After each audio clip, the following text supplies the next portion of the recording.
operational guidelines are clear that this decision would not preclude this nomination coming back again as a regular nomination, which could then be evaluated according to the normal process with a full 18-month evaluation and a field and a mission to the property.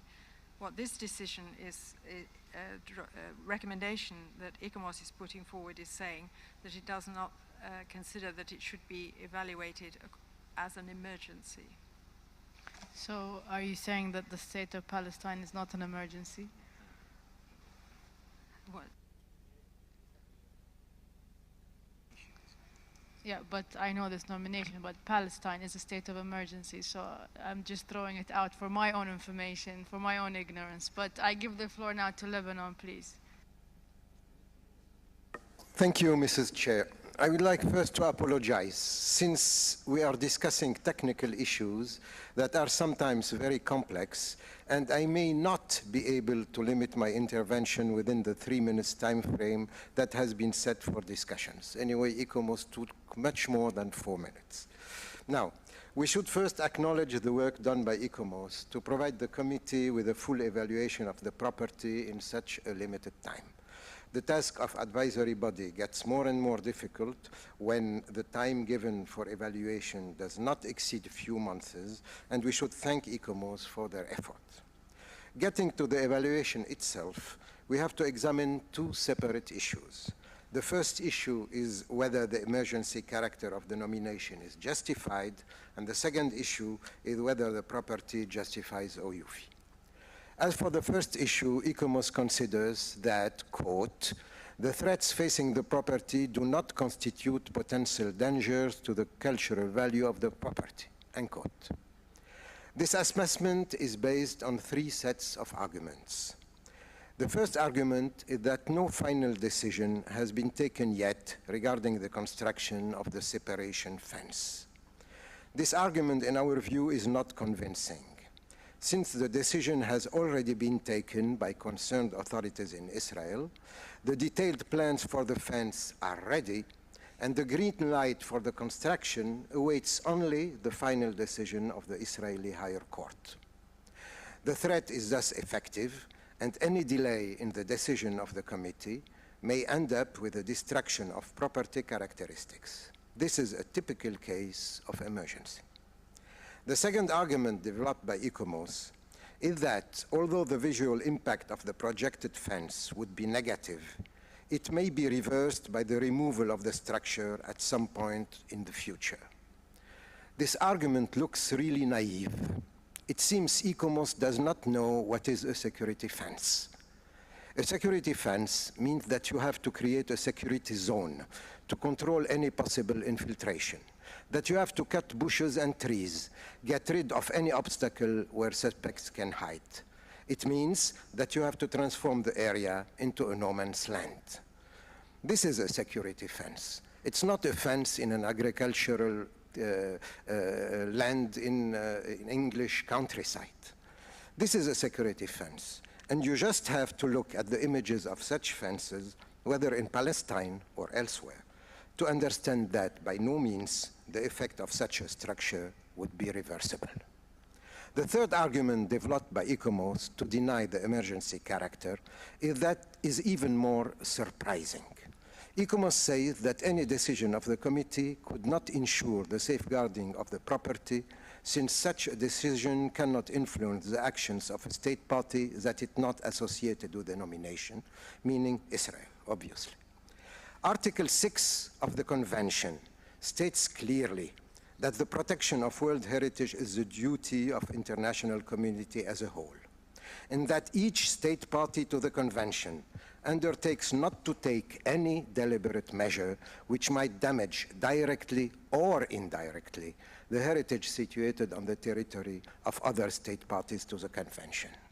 This means clearly that if the committee considers that the property justifies OUV and inscribes it on the World Heritage List, then such a decision should directly affect the actions of any state party to the Convention. Denying this means that the convention is useless and that the international community is not capable of protecting endangered heritage. The conclusion is clear. The three arguments developed by ICOMOS to deny the emergency character of the nomination are not valid. Moving to the second issue, that of OUV.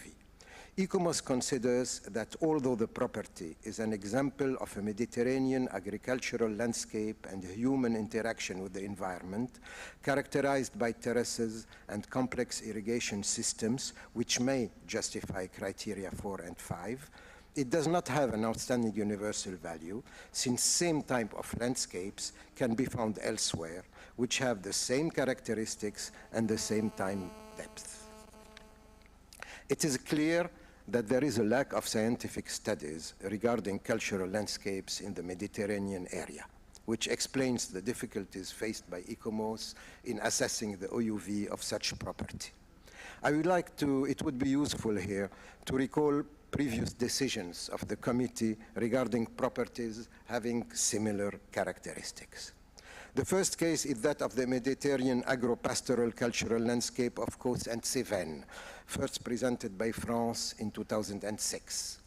At that time, ICOMOS considered that the property does not justify OUV, developing the same type of arguments as for Batir. The dossier was deferred twice to the state party. Finally, in 2012, after 6 years, the committee decided to inscribe the property on the World Heritage List, despite an official declaration by ICOMOS that it was not in a position to recommend a statement of OUV for this property.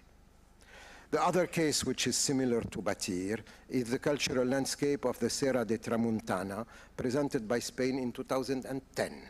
Here again, ICOMOS considered that, although the system of waterworks and terraces constitutes a peculiar feature of the property, such a system does not justify OUV since it could be found elsewhere. Hence, ICOMOS recommended not to inscribe the property on the World Heritage List. However, the committee decided not to follow ICOMOS' recommendation and inscribe the Serra de Tramuntana on the World Heritage List without deferring it or referring it to the state party. It seems that ICOMOS has taken this issue into consideration, since it has launched a few months ago a thematic study on water management in cultural landscapes and particularly in environments characterized by scarcity of water and specific agricultural techniques. But until the results of this thematic study are published, ICOMOS seems to maintain its position and refrains from recommending the inscription of cultural landscapes in the eastern and southern Mediterranean area on the World Heritage List. Mrs. Chair, we have to recognize that ICOMOS is consistent with its previous recommendations when it recommends not to inscribe Batir on the World Heritage List. Our view is that the committee should also be consistent with its previous decision and, as was the case in previous similar situations, should inscribe the property on the World Heritage List according to criteria 4 and 5, notwithstanding ICOMOS' recommendation. We cannot simply wait until ICOMOS finishes its thematic study. The World Monument Watch has inscribed Batir on the list of the 67 most endangered sites in 2014. If the property is not inscribed now, next year it may be too late. Any delay in the decision of the committee may end up with a destruction of property characteristics. Hence, we also recommend that the property be inscribed on the World Heritage List in danger. Thank you. Thank you very much. Turkey, you now have the floor.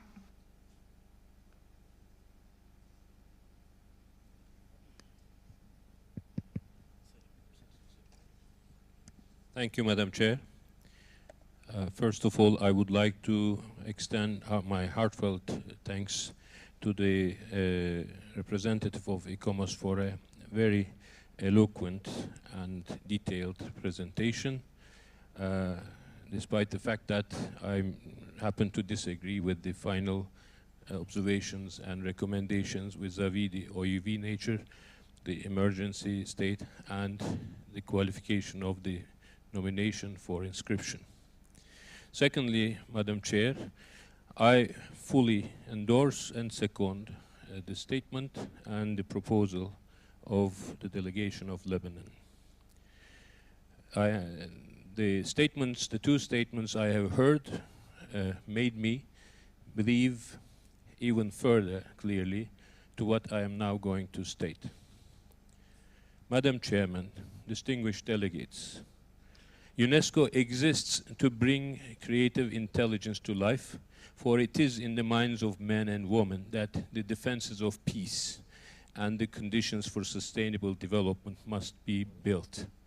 Here, our first provision of the UNESCO Charter empowers us and puts us responsible to build the defenses of peace and not fences of security. And one nation, if there is one nation to testify about the devastating, destructive effect of building fences and walls, is the people of Israel. Madam Chair, we would have very much wished to see that this nomination came as a transboundary multi-state nomination. The world has been waiting for too long for peace. The world has been waiting for too long that the state parties came forward not to exclude and downgrade the others' values and assets, but to move in the direction of safeguarding and collectively preserving, protecting, and promoting each other's values. That is why we are disappointed that until now this did not occur in the case of Palestine. Madam Chair, we recognize that every person has a right to engage with the cultural heritage of their choice while respecting the rights and freedoms of others. As an aspect of right freely to participate in cultural life, enshrined in the United Nations Universal Declaration of Human Rights of 1948, and guaranteed by the International Covenant on Economic, Social, and Cultural Rights of 1966. 1954 Hague Convention for the Protection of Cultural Property in the Event of Conflict, and the 60th anniversary of the convention is celebrated on the 12th of June this very year, 2014.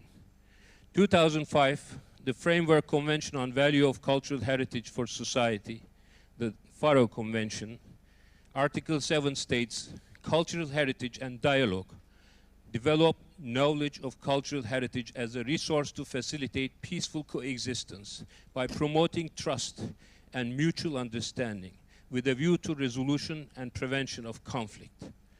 Madam Chair, these are the mandatory principles that we have undersigned as state parties, as nations, to build and maintain peace in this world. Given these and the description, the detailed description outlined by the delegate of Lebanon, Turkey believes that the Palestine Land of Olives and Wines nomination, the cultural landscape of southern Jerusalem, Batir, enjoys OUV, and it carries emergency nature, and it has all the qualifications for inscription. And I have not only the hope, but I want to be confident that this committee endorses the same position by consensus. Thank you, Madam Chair.